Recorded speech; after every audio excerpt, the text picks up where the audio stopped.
Hear me out. I've been playing baseball since I was 4 years old, so believe me, I have had my share of cleats come and go. Baseball cleats are essentials for playing baseball, but no matter what cleats I got, I never fell in love with them like the pair I have now. And that is because, despite their sometimes good looks, sometimes they were hand-me-down, sometimes they were new from the store, all fresh and dandy, but there were three things with them that were all common with every pair of baseball cleats I ever received. They were very narrow, they were heavy, and they were very uncomfortable. But to me, since I didn't know how to shop for cleats, I just thought that was all natural, so I just got pairs that I thought looked good. However, now I am realizing there are very good pairs of baseball cleats out there, and there's especially a good comfortable pair that is not narrow, it's lightweight, and it is extremely comfortable. You have to try these cleats out. And you might be thinking, well, what kind of cleats are they? They are New Balances, and yes, they're used, hence the Puma box. I actually got these before I even started my channel, which is why they look very used. But this is after an entire season. Honestly, they're amazing. Let me go over what I like about them. Number one, the most important. That right there, fresh foam. What is fresh foam? It is their type of sole. So most baseball cleats have a very hard outer shell of a sole, and it's just to be the sole. It doesn't help you when you walk. This, look at that. See how squishy that is? I'll go over the fresh foam sole later, but let me point out a few keys that I like about them just from looking at them. Number one, that is not very narrow. It's a whole lot wider, and it comes in even wider sizes if you wanted to get them. Number two, if you've ever worn plastic cleats, you know they can be very bulky cleats. They can be very bulky spikes and not very good with traction. These are TPUs, but I mean, just look at them. They're basically like plastic metal spikes. If you don't want to wear plastic cleats, but you still want the effect of metal spikes, these spikes right here are what's gonna get you the best grip possible without being metal. And yes, they're 100% approved for turf baseball fields. That's what I like about them. They have really good spikes without being metal spikes. 10 spikes per shoe, actually. This mesh right here is like 3 times more thicker than regular mesh on other baseball cleats. Look at this. That right there is a plastic silicone protective layer. I'm a fan, I love it. And in case you're interested, you know what this actually does? It keeps rainwater out of your cleats. We all hate it when we go on a baseball field in the outfield and there's dew on the grass, or it's just rained. You know your cleats are going to suck up all that water and soak your shoes. With this and this, I haven't had that problem all season. It's wonderful. And third, you can't feel this, but these are like the lightest cleats ever. If you've ever worn Adidas, you know they're very lightweight. These are almost as lightweight as Adidas. For instance, these are Adidas's cleats. These are like the most lightweight things I've ever found in my life. But get this, there's more plastic on the heel than foam, and this is more of like a synthetic rubber material. It didn't help me at all. It doesn't make the cleats any less uncomfortable. I think it just tricks the people into thinking they're getting good quality cleats. Whereas in New Balance, you see way more foam on the heel than plastic at the bottom. That's just to protect your foot from getting pierced by anything. The foam, however, takes a whole lot more, and I'm gonna show you this in a different clip. Here is another example of what I'm talking about. This is a Mizuno cleat, and this is a New Balance cleat. They're both size 11s, they're both baseball cleats. Big differences though. This is Mizuno's toe box. Very narrow, okay? Now look at New Balance's toe box. A whole lot wider. It may not be that big of a difference, but when your feet are in these things, it is a world of a difference. Also, look when I just put them together. You can clearly tell New Balance is bigger than Mizuno. Also, I would highly discourage anyone from buying this specific brand of Mizuno cleats. I don't know that much about Mizuno, but I do know they're not that great at making cleats. These, however, are going to hurt your feet. If you buy these, you're asking for foot pain. I had these, and they were the most uncomfortable cleats I've ever had in my entire life. I mean, it is because they don't have a sole.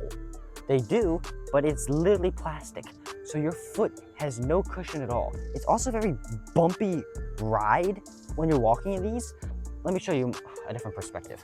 Also, look at the difference with Mizuno's line of cushion, this is supposed to be their soft point of their sole. It's hard. It's rock solid, but that is their bit of cushion sole. And now look at New Balance. Look how much more they have.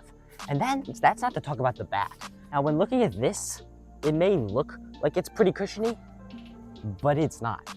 It's not. Like, this is practically plastic. This, however, has almost a whole inch, if not more than an inch, of cushioning foam. And it makes a very big difference. Let me show you. My feet got like so hot in these. It was insane in the summer. Like, I take these off, my feet would be red. Why? These shoes have no mesh. This, on the other hand, breathability, breathability. The tongue, breathability. There is mesh all around and it still doesn't get wet. That is what I like about these. My feet stay cool in the summer in these. And yours will too, if you buy these.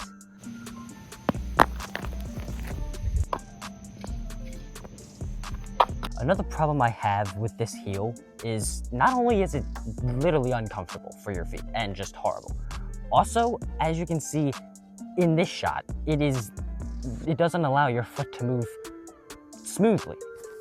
Honestly, you can see it is like 3 movements, down, down, and then down again. That is not good for your feet. Now, switching to these, you can see in this shot, it is like 3 times more smoothly. The foam just molds to your feet, and the spikes, honestly, I don't even feel them. That is why this foam is so much more important than those Mizunos. Now I know what you're thinking. You're probably thinking, this is not the drippiest cleat I've ever seen. It may feel good, it may be lightweight, and it may be durable, but it doesn't look very good. It's just basically yellow, black, and gray, mostly gray. Well, that's okay, because New Balance also thought of that. These are the following colors that are available in this shoe. Also, quite interestingly, this is New Balance's older model.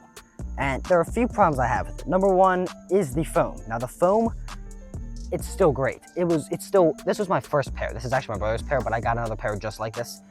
This is still by far the second most comfortable cleat I've ever worn.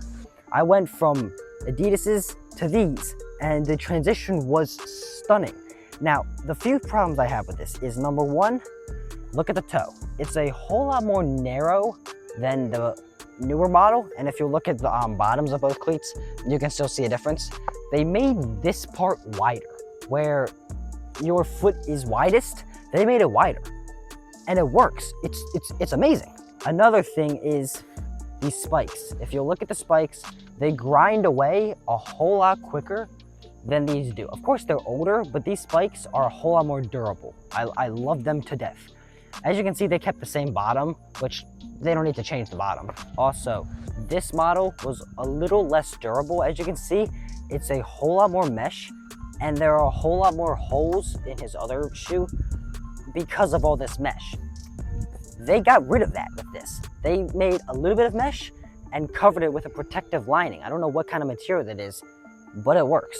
All around, they also made this cleat a whole lot lighter as well. So these are like my lightest pair, and they're not even Adidas's. And they tell you Adidas are the lightest pairs you can get. These are also extremely light, and they come at a pretty good price as well.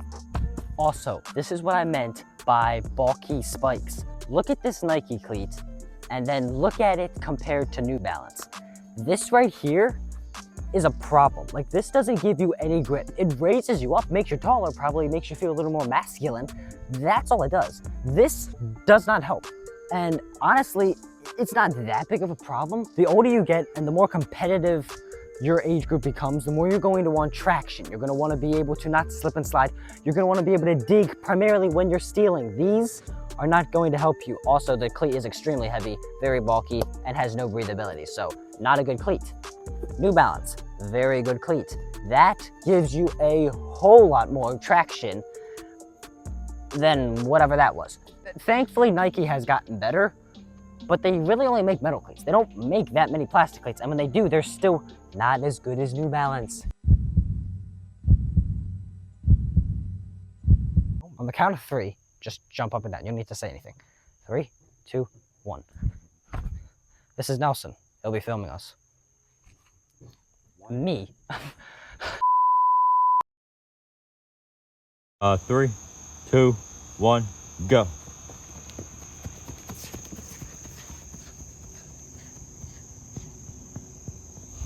Second time with shoes. See if it's faster or slower on the timer. 3, 2, 1, go.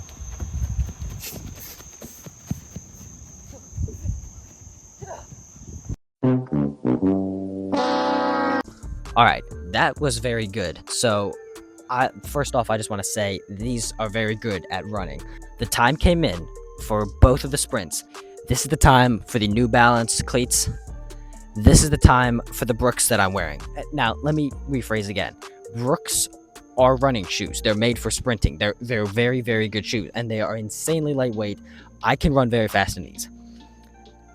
0.7, 0.8, somewhere around that of a difference.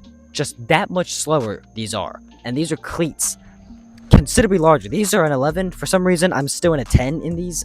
I don't know how that works, but it does. So, I can't tell you how happy I am with that. Like, you're gonna be fast in these. These are just as good as Adidas's, and they have better amenities. They're comfortable. They come in a bunch of styles, and the Ad Zeros, they're kind of going out. Like, they're selling out. So let's just be real about that. Very, very happy with these. Again, I highly recommend these cleats. Also, I want to tell you the price. I probably should have told you that way earlier in the beginning of the video. So if you watched until now looking for a price, I'm sorry, it completely left my mind.